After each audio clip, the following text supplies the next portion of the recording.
कैसे बहू जाहू जाहू कई 4 दिन के अगुहा का हज कैसे कहीं आरो नहीं चला तो एजर के तीजा नहीं जास का बहू। जाहू दाई काबर नहीं जाहू, मोर भाई अब ले फोन लगा डर रही थी, कहीं काम करत हुई तेखर से ती नहीं लगाए जात हो सामान मतलब मैं पैक कर हूँ, फोन लगाही था फिर सीधा जहाँ। अरे मोर साला फोन आथे।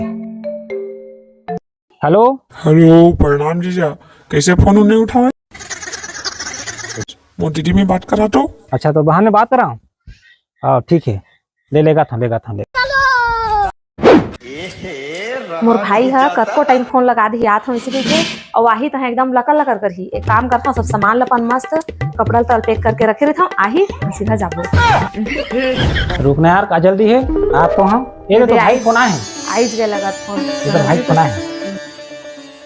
हेलो हेलो हेलो, हाँ भाई। प्रणाम बहनी। हाँ खुश रहा बहनी तैयार है बे, तीजा मैं तो लेके ला था। हाँ उस पैक कर डरे हाँ सामान वाला तैयार हम। हाँ बहनी तैयार रहा था। का चीज बार हो गए थे, हमार खर्चा करवा घर मत बुलाऊंगे, मना ही थी जा। नहीं आ सको भाई, मैं अचानक मोर लड़का मन की तबीयत खराब हो गए, परेशान मत हो गए। ठीक है भाई, रखा था। हाँ